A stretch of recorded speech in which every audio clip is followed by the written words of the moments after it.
के बीच में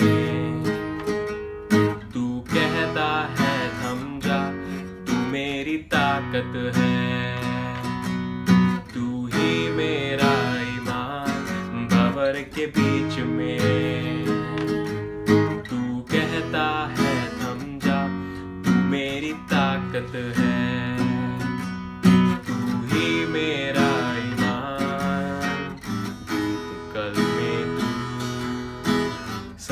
मेरे था, आज भी मेरे साथ है खड़ा, आने वाले कल में भी होगा। उठते हुए उफानों में तू ही मेरी चट्टान, बढ़ती हुई लहरों पे तेरे कदमों के निशान। बीमारियों में तू कहता है उठ जा, यहोवा राफा, तू ही मेरी शिफा। बीमारियों में तू कहता है उठ जा, यहोवा राफा, तू ही मेरी शिफा। बीते कल में तू साथ मेरे था, आज भी मेरे साथ है खड़ा, आने वाले कल में भी होगा। उड़ते हुए उफानों में तू ही मेरी चट्टान, बढ़ती हुई लहरों पे तेरे कदमों के निशान।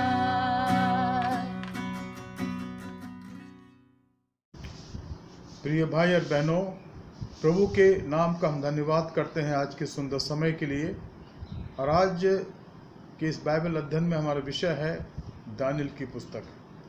And I hope that you are attending this Bible study. I have announced that we will now have this Bible study. It will be taken by the pastors. Both of us will take, myself and Pastor Sharon Savant also. And I think next Bible study on the book of Daniel will be taken by Pastor Sharon Savant. And I hope that we are all enjoying this Bible study, because this is something which boosts our faith, give us courage to walk with the Lord. प्रिय मित्रों, हम प्रभु के नाम का धन्यवाद करते हैं इस बाइबल अध्ययन के लिए। इन दिनों में हमारे बाइबल अध्ययन का जो विषय है, रविवारी बाइबल अध्ययन का, वो है दानियल की पुस्तक, जिसकी शुरुआत पिछले दिनों की गई।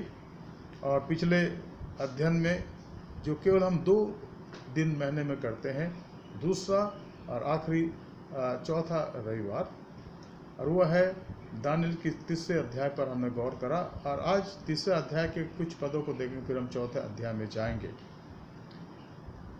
और ये पाठ भी हमारे सामने पढ़ा गया इस समय। पर इसके पहले कि हम बाइबल अध्ययन करें, आइए हम प्रार्थना करें।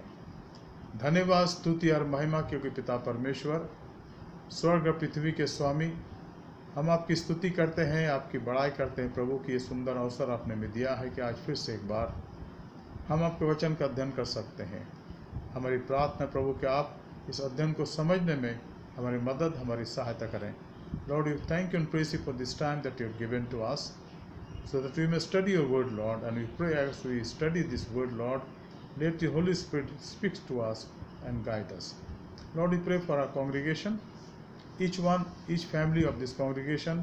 Let your grace be upon us, Lord, especially during this pandemic of coronavirus, Lord. We may be assured of your grace upon our life, your healing touch, your saving grace, Master. We submit and surrender. पिता परमेश्वर, इन दिनों में जबकि बहुत ही भयंकर स्थिति है प्रभु चारों तरफ, बहुत से लोगों को तकलीफ हो रही है प्रभु, बहुत से लोग दुनिया से चले गए इस भयंकर बीमारी की वजह से हम चाहते प्रभु कि आप अपना अनुग्रह हमें दें, चंगाई दे प्रभु और हमारी सहायता करें। इस बाइबल अध्ययन के लिए फिर से एक बार अपने आप को आपके हाथों में सौंपते हैं। हमारे उद्धारकर्ता प्रभु यीशु मसीह के पवित्र नाम से मांगते हैं, आमीन। Dear friends, last time we studied from the 3rd chapter and we'll continue that, and we'll see few points today. Number 1 point is found in Daniel book of Daniel chapter 3 verses 27 onwards. 27 it says, and the satrap, the prefects, the governors and the king's counselors gathered together and saw that the fire had any power over the bodies of this man. And who are this man? Shadrach, Meshach, Abednego. हम इस वचन को पढ़ते हैं और देखते हैं, यहाँ लिखा है 27 पद में। जो पहली बात बताना चाहता हूँ मैं आज की स्टडी में, जब अधिपति, हाकिम, गवर्नर, राजा के मंत्रियों ने जो इकट्ठे हुए थे उन पुरुषों की ओर देखा, तब उनकी देह में आग का कुछ भी प्रभाव नहीं पाया और उनके सिर का एक बाल भी ना झुलसा, ना उनके मोजे कुछ बिगड़े, ना उनमें जलने की कुछ गंध पाई गई। और आपको याद होगा, और हम इस बात को पढ़ते हैं हमारे पवित्र बाइबल में, और दानियल की पुस्तक के 3 अध्याय के आखिरी पदों में लिखा है कि किस प्रकार से इन तीनों जवानों को, जिनको आग में डाला गया था और जिनको कोई हानि नहीं हुई, क्योंकि वहाँ पर एक चौथा व्यक्ति भी आ गया और नबूकदनेस्सर ने कहा कि उसका स्वरूप ईश्वर के पुत्र के समान है। बचाए गए ये लोग परमेश्वर के सामर्थ के द्वारा, उसकी भुजा के द्वारा, क्योंकि उन्होंने उस मूर्त के सामने सर नहीं झुकाया था, उसकी उपासना नहीं करी थी जो राजा ने बनवाया था। और इस प्रकार से उन्होंने राजा को चुनौती भी दी कि राजा, जब राजा ने दूसरी बार मौका दिया कि अब भी जब तुम बाजों के शब्द सुनो, अगर झुककर प्रणाम करो इस मूर्ति को तो सबका भला होगा, लेकिन अगर नहीं करो तो तुम्हें जलते हुए भट्टे में डाल दिया जाएगा। और शद्रक, मेशक, अबेदनगो का जवाब था, हे राजा, हम इस बारे में तुझसे कुछ बात करने की जरूरत नहीं है, क्योंकि जिस परमेश्वर की हम आराधना करते हैं वो हमें इस आग के भट्टे से बचा सकता है, जलने से बचा सकता है। पर अगर ना भी करे, और यहाँ पर खास बात है मित्रों, यहाँ पर खास बात है कि परमेश्वर हमारे जीवन को कभी कभी उन बातों से जाने देता है जहाँ पर हमारा विश्वास परखा जाता है, जहाँ पर हम परखे जाते हैं, अतः परमेश्वर हमें छुड़ाता है, हमारी सहायता, हमारी मदद करता है। प्रिय मित्रों, इस बात को हमें ना केवल समझने परंतु इसको आत्मसात करने की आवश्यकता है, क्योंकि यहाँ हमारे विश्वास की पराकाष्ठा की परीक्षा होती है। और लिखा है बाइबल में, इब्रानियों के 11 अध्याय के 6 पद में लिखा है कि हमारा विश्वास क्या है, कि परमेश्वर है और अपने खोजने वालों को प्रतिफल देता है।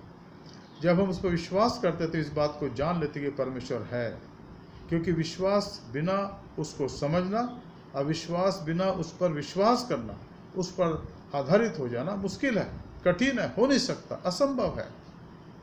हम अपने जीवन में बहुत सी बार ईश्वर की बात तो करते हैं और हम कहते हैं परमेश्वर देखता है, लेकिन जो हमारा जीवन है, व्यक्तिगत जीवन है, उसमें इस बात को हम बहुत कम महसूस करते हैं। क्यों? क्योंकि हमारा संबंध जो है अंदरूनी रूप से उससे दूर होता है। इसलिए जब हम अपने जीवन का मूल्यांकन करते हैं तो इस बात को पाते हैं कि परमेश्वर निश्चित रूप से अपने लोगों की सहायता, मदद करता है जब हम उस पर भरोसा करने लगते हैं।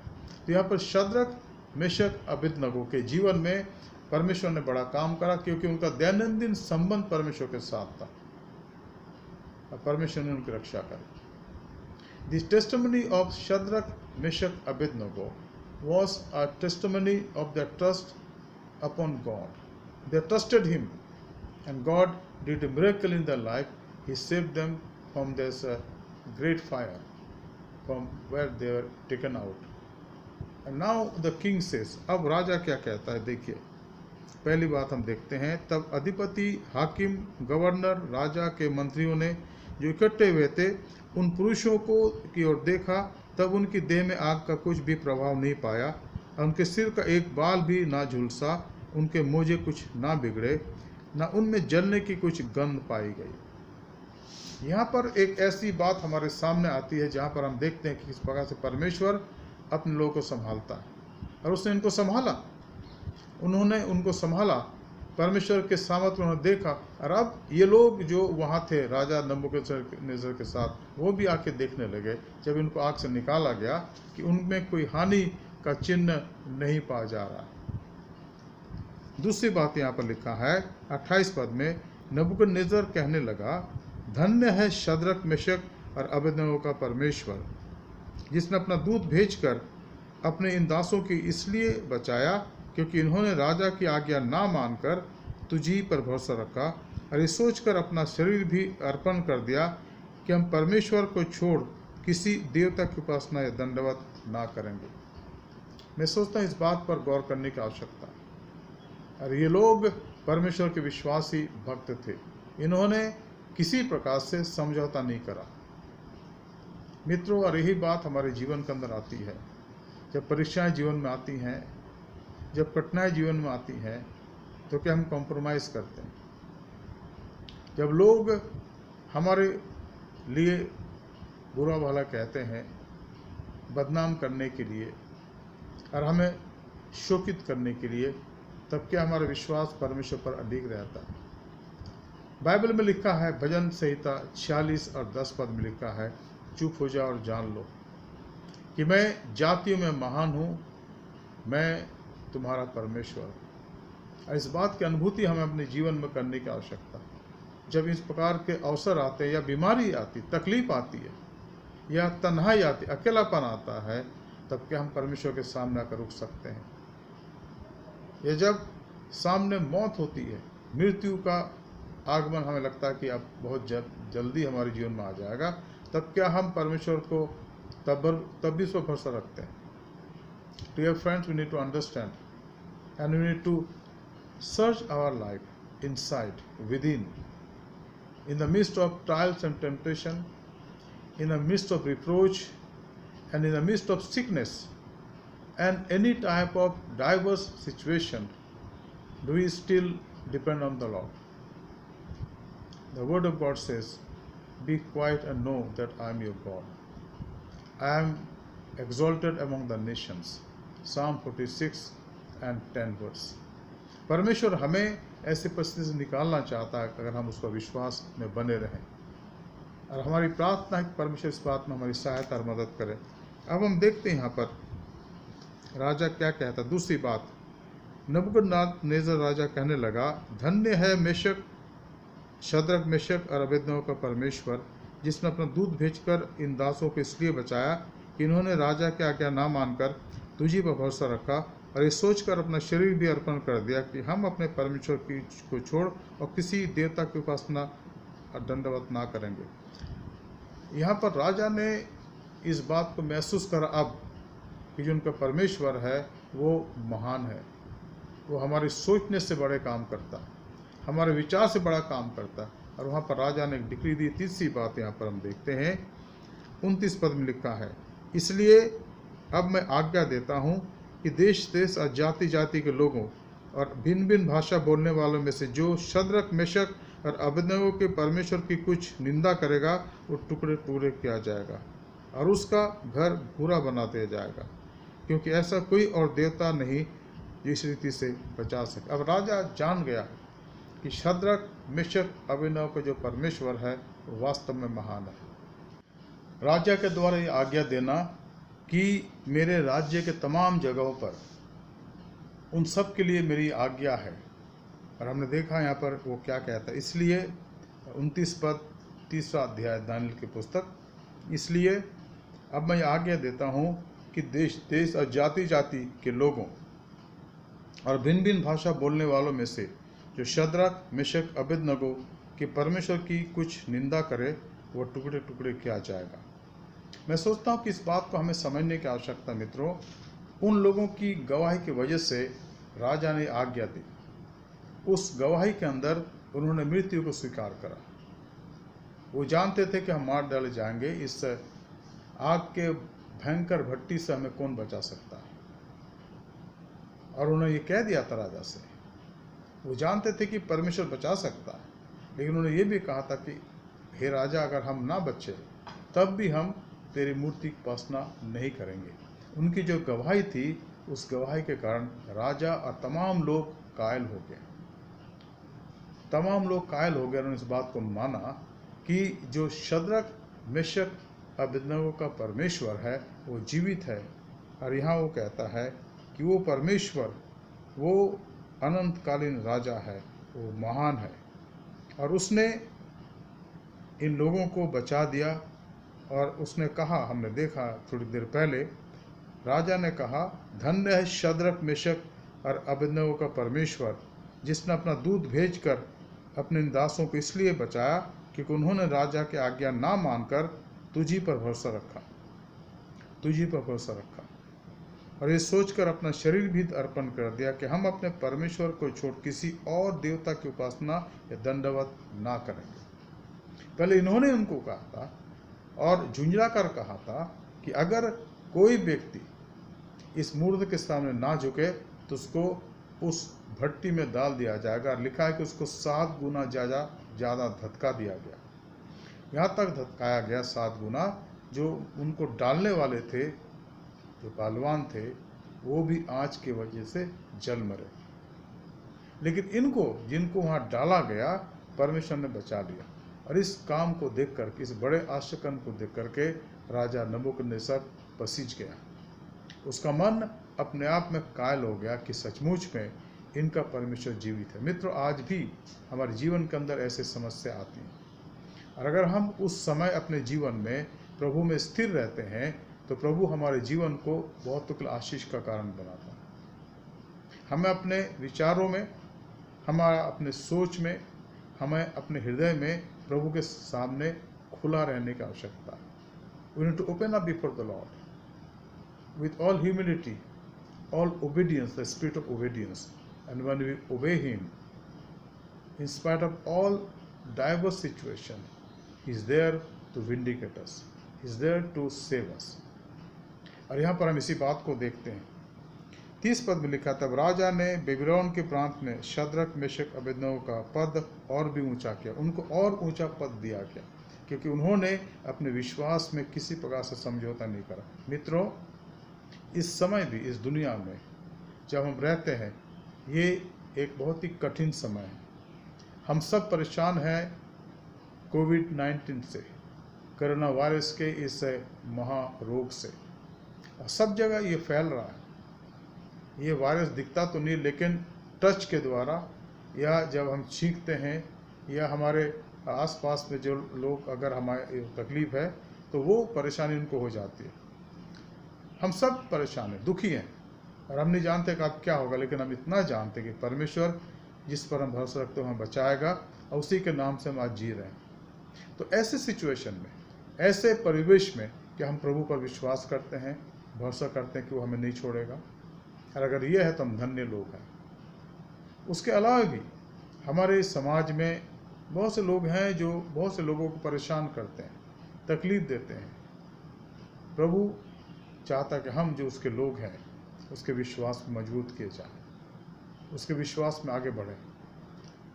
इस समय एक और परेशानी हो रही है, घर में तंगी हो रही है, क्योंकि नौकरियां ख़त्म हो रही हैं, और अगर नौकरी है तो पैसा ठीक से नहीं मिल रहा, क्योंकि जो नौकरी देने वाले हैं या जिनमें हम काम करते हैं वहाँ पर पैसा नहीं, इनकम नहीं है, तो वो नौकरी या तो निकाल रहे हैं, या छुट्टी दे रहे हैं, या कहते हैं आधी तनख्वाह देंगे।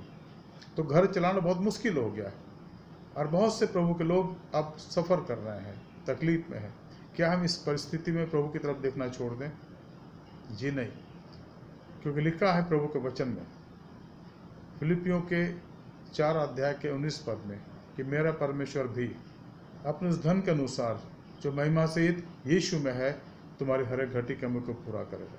तो परमेश्वर हमें संभालता है, हमारी सहायता करता है, हम उसके विश्वास में बने रहें। अभी अब पर हम चौथी बात देखते हैं जो 4थे अध्याय में है।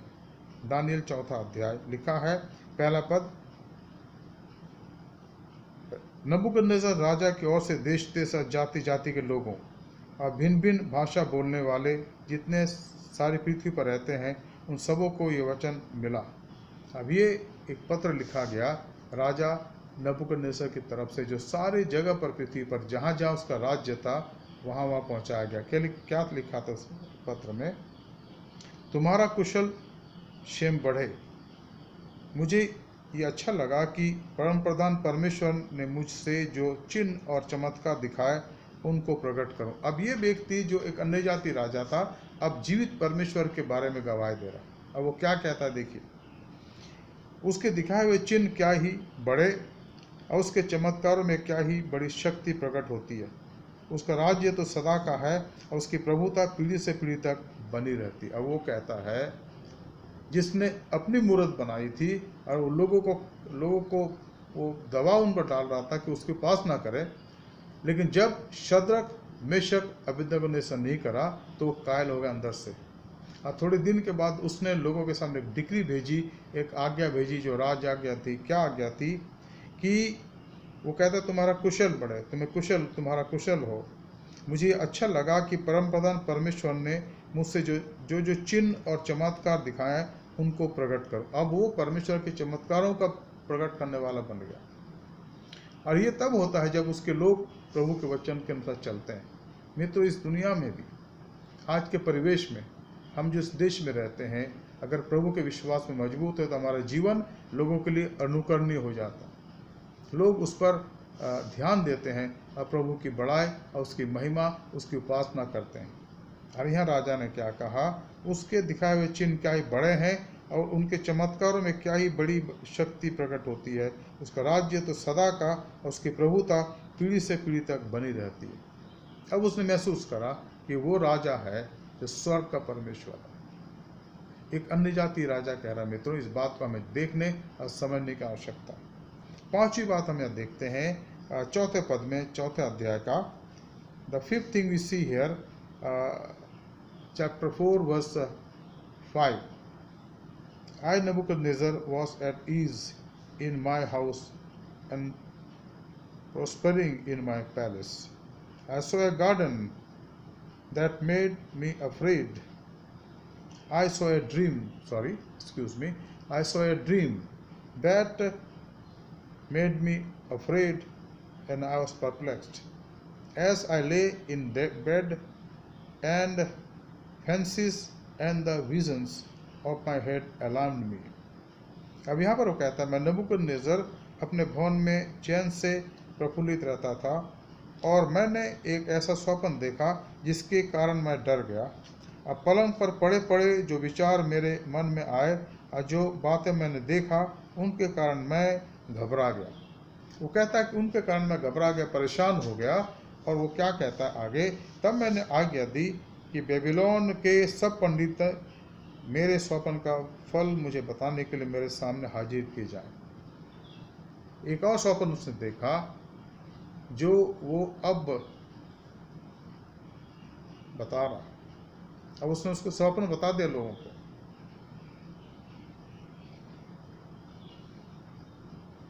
यहाँ लिखा है, तब मैंने आज्ञा दी कि बेबीलोन के सब पंडित मेरे स्वप्न का फल मुझे बताने के लिए मेरे सामने हाजिर किए जाएं। और ऐसा हुआ। जब ज्योतिषी, तांत्री, कसदी और होनहार बताने वाले भीतर आए तो मैंने उनको अपना स्वप्न बताया, परंतु इसका फल न बता सके। पहले जब उसने स्वप्न देखा था तो उसने दोनों की बात करी कि स्वप्न बता, उसका अर्थ बता। अब वो कह रहा है कि मेरा स्वप्न ये है, लेकिन उसका अर्थ कोई बता नहीं सका।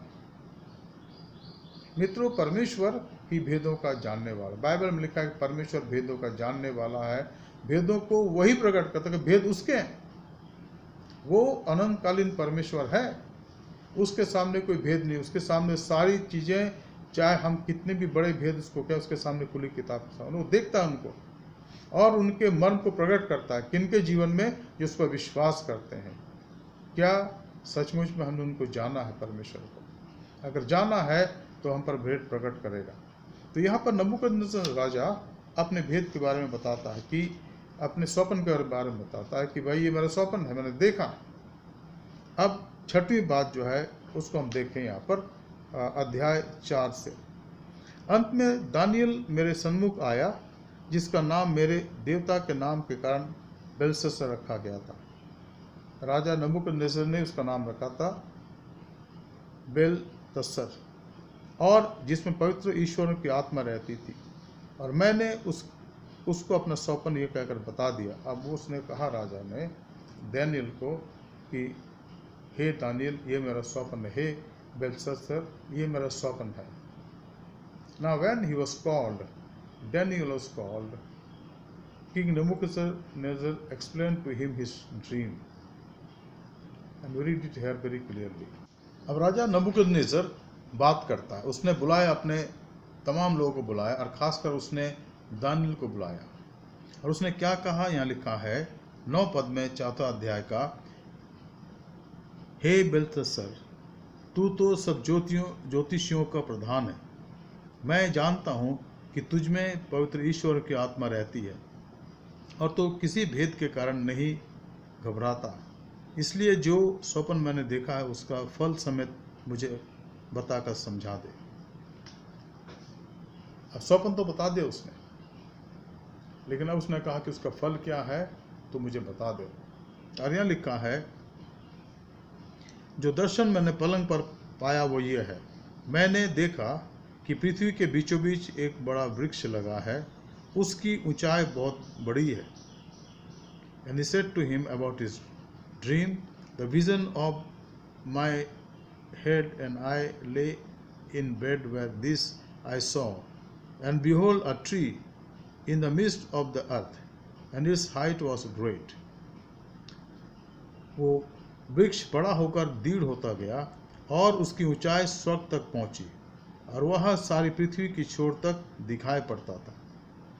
अब ये जो स्वप्न उसने देखा, एक बहुत भयंकर बड़ा पेड़ उसने देखा, जिसकी शाखाएं पृथ्वी को ढांक रही थी, जो उसने दर्शन में देखा, स्वप्न में देखा।